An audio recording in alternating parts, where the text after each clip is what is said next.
Welcome to the Teapot Reads. My name's Sam. I'm the Teapot. This is what I'm currently reading, and I am so happy to see you today. Welcome to the new year. Hello, happy 2022. I have so far actually done a pretty good job of not writing 2021 on things. It's been pretty consistently 22, so I'm not to brag, but I feel pretty good about that. Yes. I'm also, I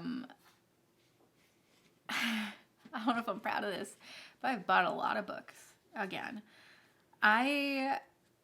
Yes, this is definitely going up before any of the vlogs I have been working on because I'm just slow at editing.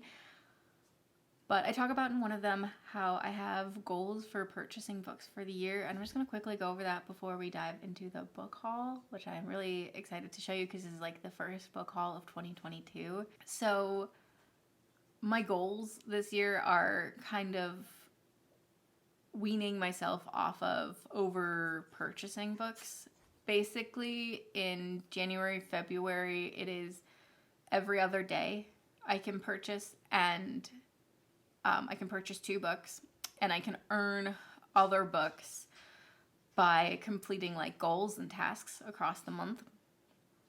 And then in March, April, May, it's 1 book every other day, which I know still sounds like a lot, but I was buying like multiple books every day. Like it is, I guess it's an addiction. It's really a mental health thing, and just when I get overwhelmed and feel like I can't read a lot, I spend a lot of money on books.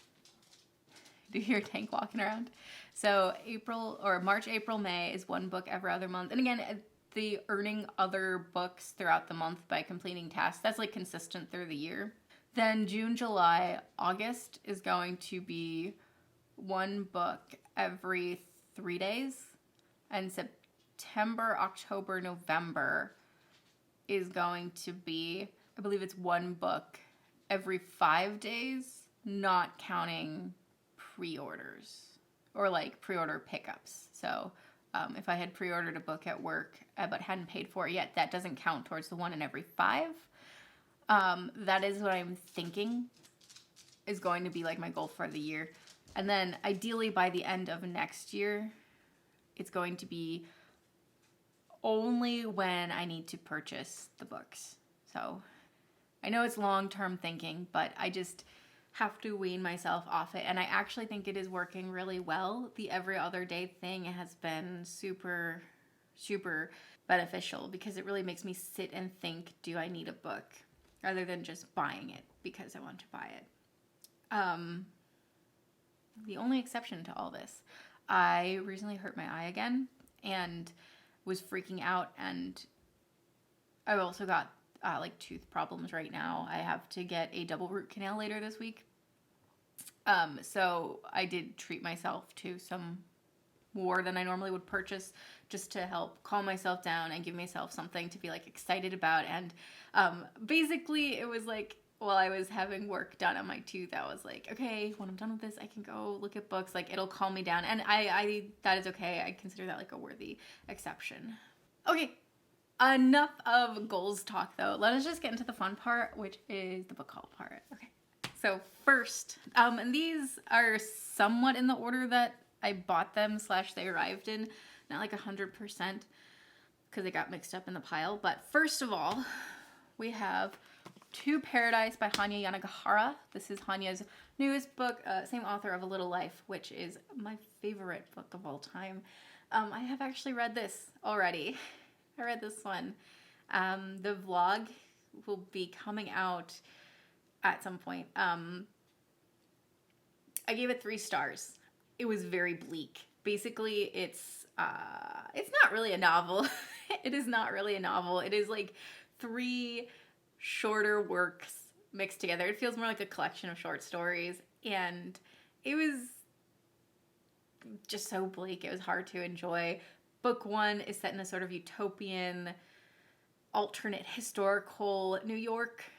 Book 2 is set in, I want to say, actually historically accurate, but not 100% sure on that, 90s Hawaii. And then book 3 is set in a dystopian future New York.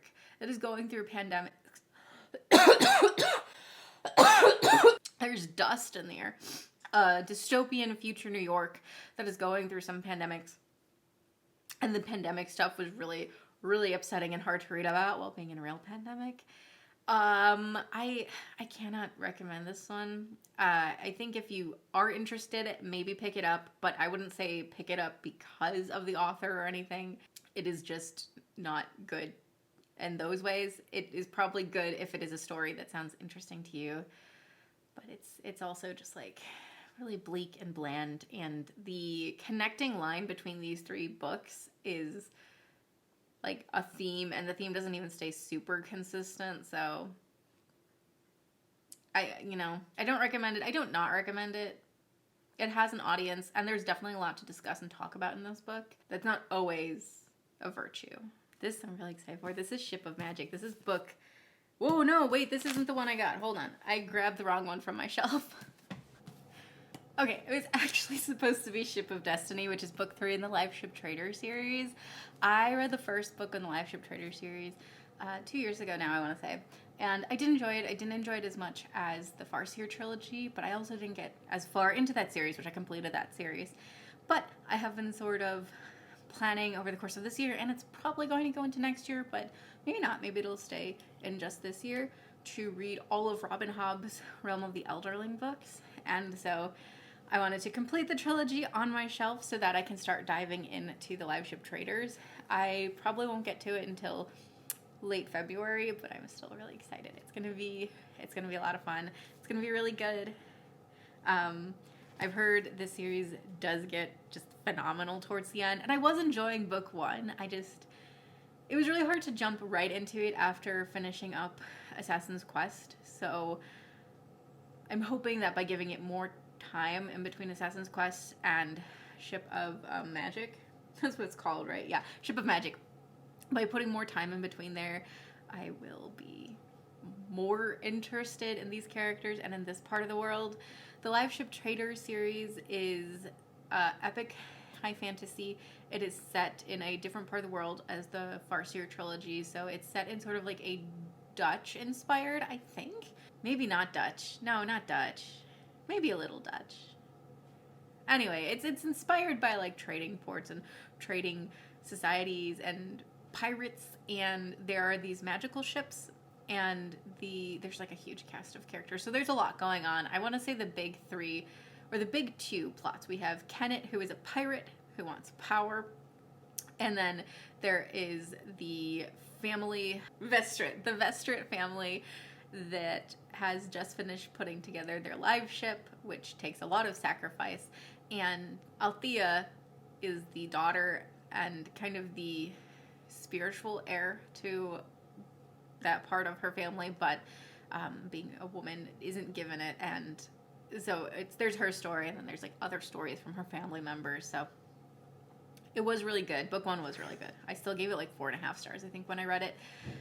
But now I have book 3, and I will be diving into this trilogy very soon. I read Northanger Abbey for the first time last year. It was my new Austen last year, and I did really enjoy it. Definitely not, I've only read 2 Austens at this point, Pride and Prejudice and Northanger Abbey. Not the stronger of the 2, obviously.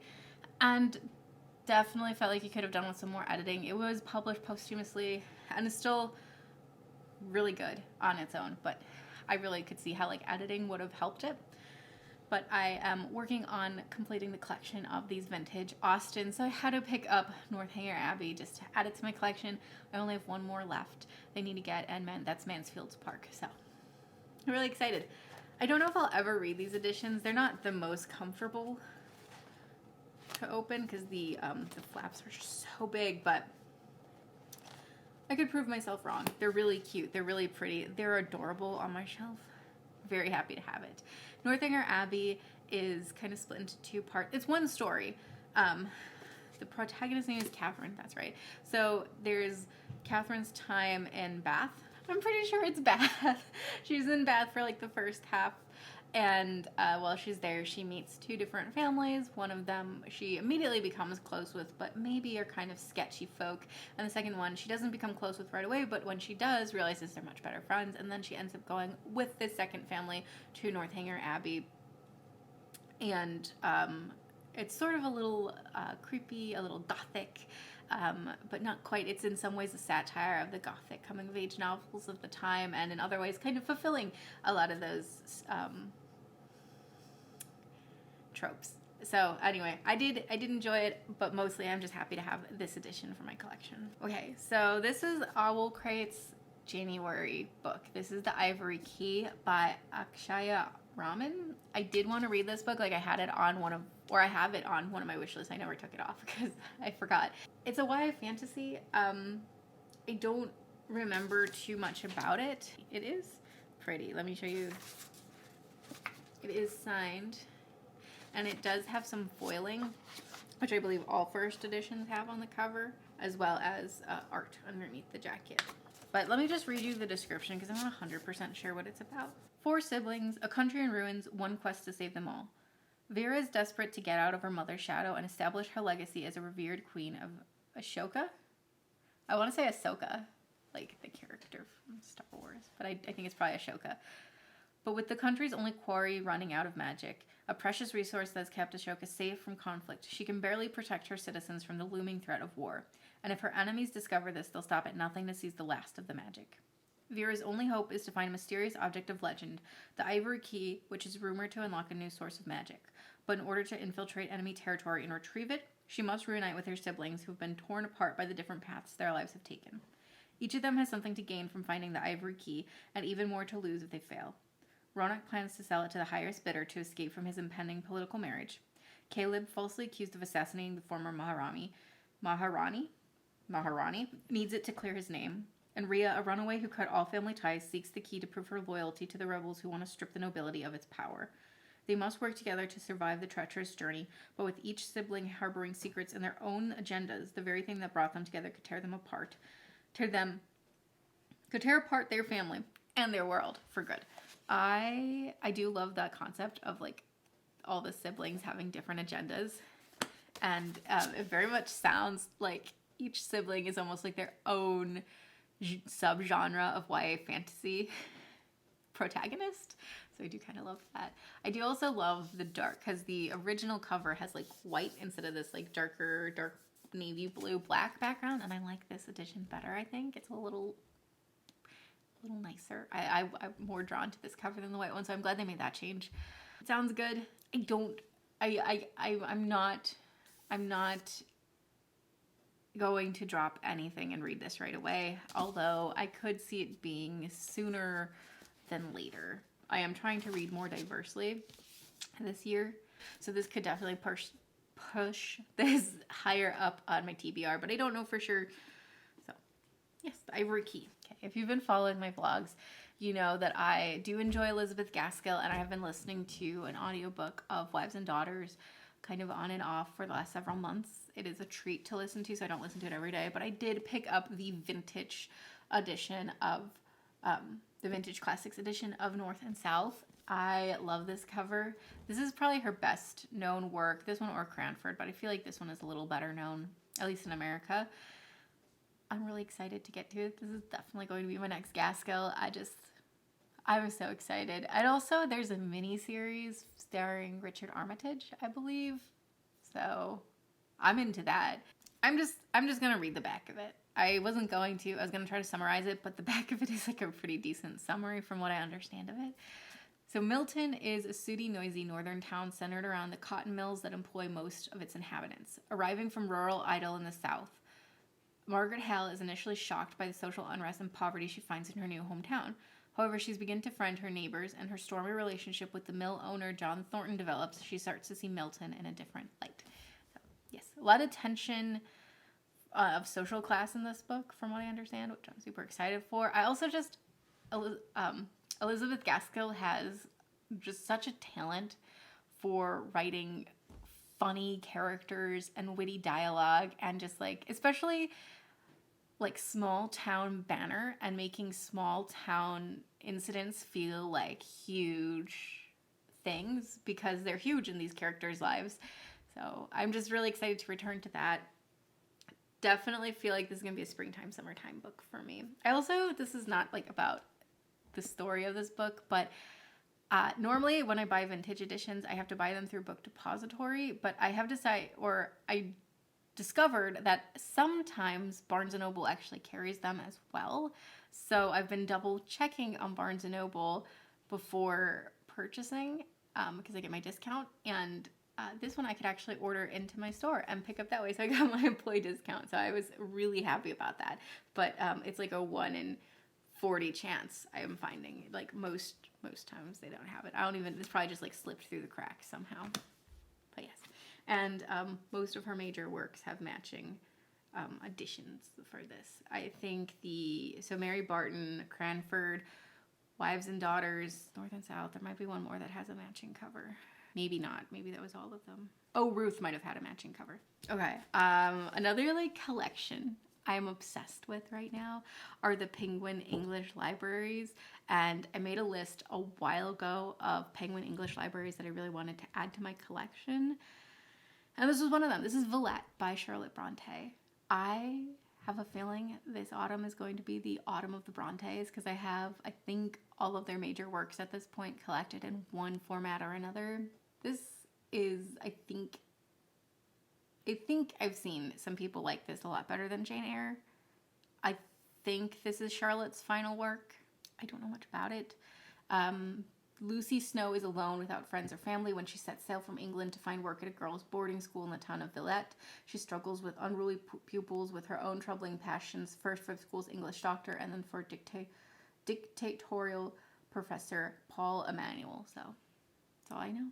All I really need to know, I really just want to add books to my Penguin English Library collection on my shelf because it is so pretty and they look so nice together. And I just know that I'm going to really appreciate it down the line when I'm buying fewer books every month and I'll have all of these lovely ones to choose from. So, yes, Valet. Okay, speaking of the Brontes, here I have the vintage edition of Agnes Gray. This is literally the only nice looking edition of this book I could find. I don't know why more people don't publish it. I do adore this. And there's a matching edition of The Tenant of Wildfell Hall at just, yes, gorgeous cover. The illustration is by Julia Sarda. I've heard this is the best of Anne Bronte's works and the best of the Bronte works just in general. So I'm really excited. This is actually probably, let me scooch forward. This is actually probably going to be the first of the Bronte books that I pick up when I start picking them all up. I'm really excited for this one. It is pretty short, so that is really nice and convenient. And it just sounds really good. I'm going to read the back of this as well because these really summarize it in nice little short paragraphs where some books really like go on and on. The vintage classics do a really good job of summarizing. When her father loses the family savings, young Agnes determines to make her own living as a governess. Working for the Bloomfields, her enthusiasm is soon dampened by isolation and the cruelty of the children in her charge.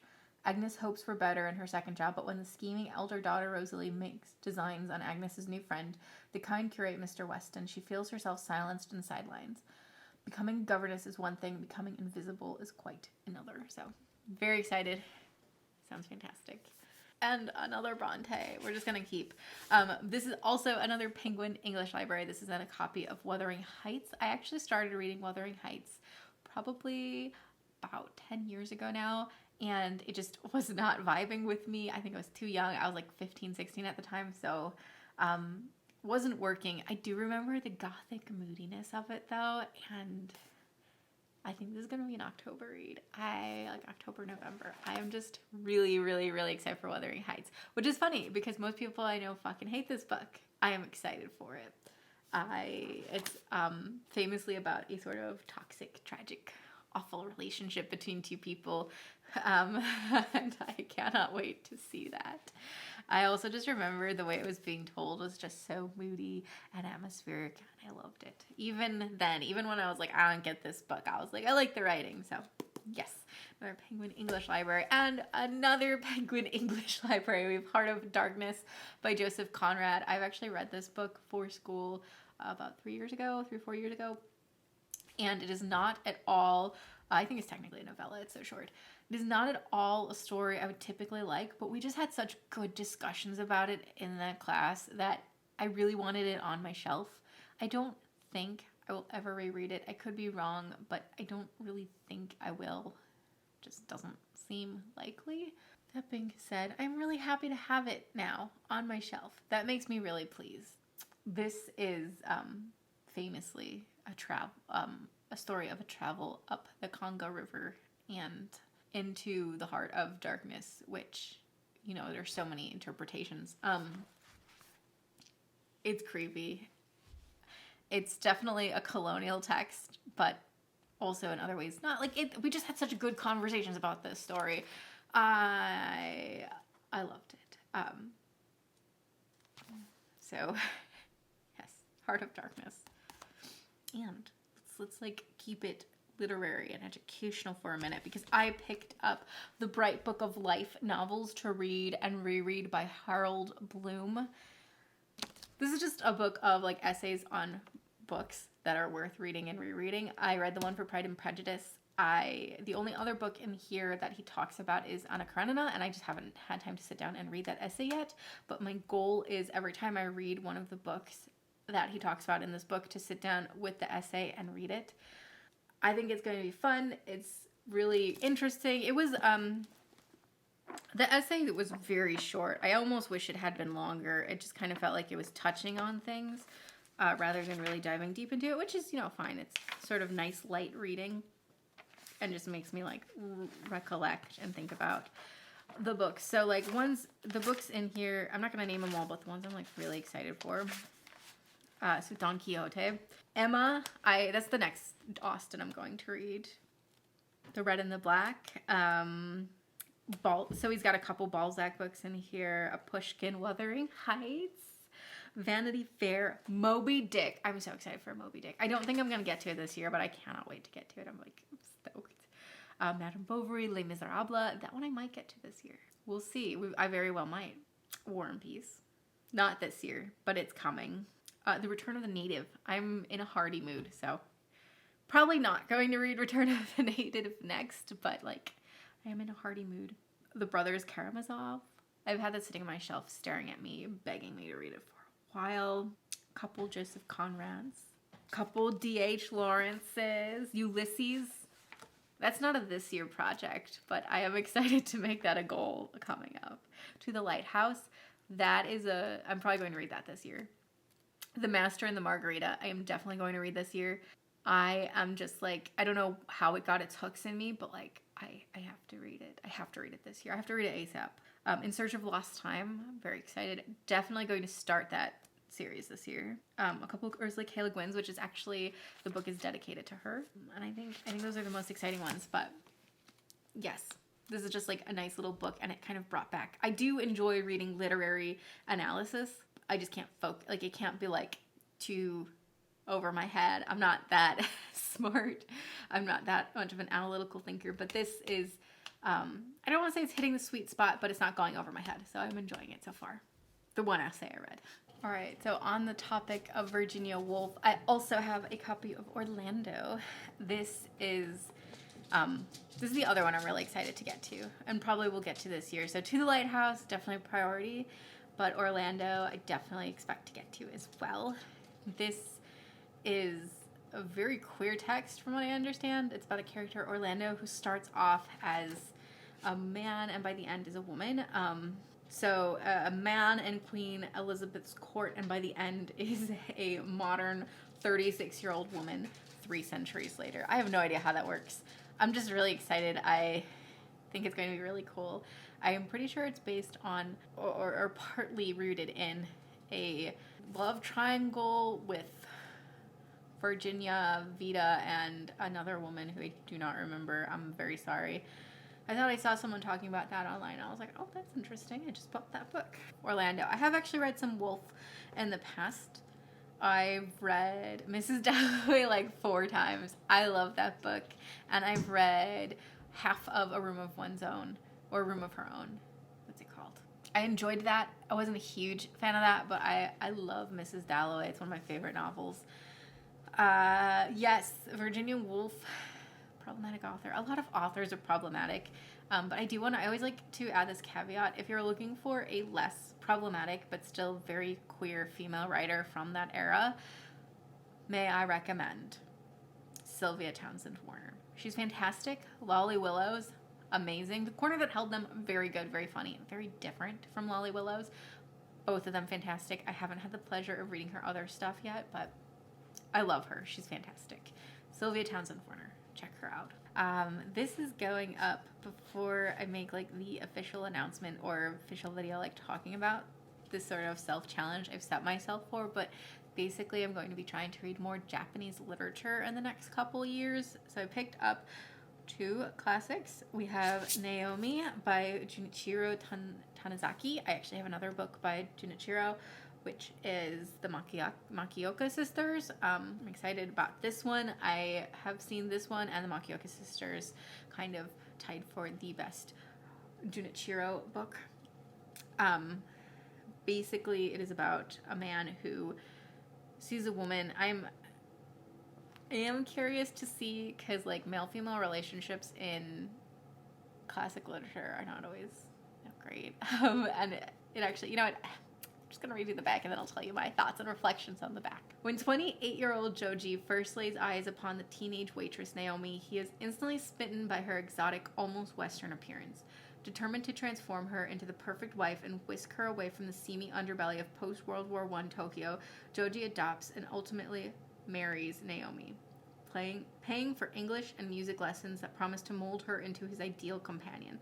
But as she grows older, Joji discovers that Naomi is far from the naive girl of his fantasies, and in Tanizaki's masterpiece of lurid obsession, passion quickly descends into comically helpless masochism. It sounds very creepy. The relationship right off the bat sounds like one I'm going to hate because it's awful. Okay, it's really bad. But I'm really hoping Naomi will end up, if not empowered, like, I don't know. Yeah, I guess empowered's the best word. I just hope the best for her. I'm still really interested in this novel, but I know I'm going to have like a lot of tension with it while I'm reading it, so I have to be in a much stabler mental place for it. I have also heard that it really deals with the tension between sort of Western ideals and what is like the ideal Western beauty and Japanese ideals and what is like the ideal Japanese beauty, and especially that tension in the period between World War I and World War II, which I am interested in exploring and seeing more of. That's really the big draw for me. And then we also have Spring Snow by Yukio Mishima. This is the first in a trilogy, or a tetralogy. How many is that? Tetra. Is it 6? 4. Ha ha ha. It's 4. So that's Spring Snow, Runaway Horses, The Temple of Dawn, and The Decay of the Angel. I know. Yukio Mishima is most well known for his novel, The Sailor Who Fell from Grace with the Sea, and I do have that as well. That one interests me a little less than this one. This is probably the one I'll start with for Mishima. It is set in 1912 in Tokyo, and I'm going to just read the back of this one as well. The hermetic world of the ancient aristocracy is being breached for the first time by outsiders, rich provincial families unburdened by tradition, whose money and vitality make them formidable contenders for social and political power. Shigekuni Honda, an aspiring lawyer, and his friend Kiyoki Matsuge are the sons of 2 such families. As they've come of age amid the growing tensions between old and new, Kiyoki is plagued by a simultaneous love for and loathing of the spirited young woman, Ayakura Satoko. But Kiyoki's true feelings only become apparent when her sudden engagement to a royal prince shows him the magnitude of his passion and leads to a love affair both doomed and inevitable. So, that does sound good on its own, but the Sea of Fertility, which is the title of the series, is actually an epic tale of what Shigekuni Honda, who's the narrator, is telling of what he believes are the successive reincarnations of his friend Kiyoki. That sounds awesome. That sounds really cool. That sounds so very cool. So I'm really excited to dive into this one. Y'all, this is the most exciting book on this list because I was not in my wildest dreams, but it showed up at work and I was like, anyone else claim that book? No, I'm taking it. An Arc of Gallant by V. Schwab. Oh my god. Oh my god. I got an arc. I flipped through it. It's going to be such a quick read. I'm very excited. I was considering doing a reading vlog for this, but I don't think I'm going to. I think I'm just going to do a straight up review when I finish it because it is going to be such a quick, short read, or at least I assume it will. I'm just going to give you the tagline. Everything casts a shadow, even the world we live in, and as with every shadow, there's a place where it must touch, a seam where the shadow meets its source. I'm so excited. I talk a little bit more about this book in my most anticipated books of the year. I think it's also like 5-star predictions for the year. Gallant, everybody. Gallant is here. I am going to be reading this ASAP. I cannot wait. I am probably, when I finish the book I'm reading, I have another book lined up, and then if there's time between that book finishing and Crescent City 2 coming out, I will be picking this up. Otherwise, it'll be right after Crescent City 2. So late February at the very latest. Oh my god, I'm so excited for Gallant. Like, look at this. Ah, there's art. There's also like some funky pages that are like black. I don't want to like spoil anything. Let's see. Here we go. I'm so excited. I have no idea. Oh my god. Really, really didn't think that was going to happen, but hell to the yes. And then the last book in this book haul, ending it on a really light note, we have volume 3 of Way of a House Husband. I've been really enjoying reading these. I read 1 or 2 chapters a day just to kind of pace it out. And it is such a pleasure. I'm always smiling. I'm always laughing while I'm reading it. And it's just something I look forward to every morning. So, Way of the House Husband, Volume 3. Really excited. If you're not familiar with this series, it's really cute and very cozy. I definitely recommend you pick it up. But basically, it is about this guy who is like a mega mobster and like the leader of like some Yakuza. And he got married and settled down and became a house husband. And it's great. It's quirky, it's funny, it's fun, it's delightful. I strongly recommend it. And that is my first book haul of the new year. If you enjoyed this and if you want to see more content like this, definitely consider subscribing. I would appreciate it a lot. If you're already subscribed, thank you. Thank you, thank you, thank you. It means the world to me. Thank you. If you were somewhere cold, I hope you're staying warm. And if you're somewhere warm, I hope you're staying comfortable. But most of all, I hope you're reading a great book. I will see you guys next time. Bye!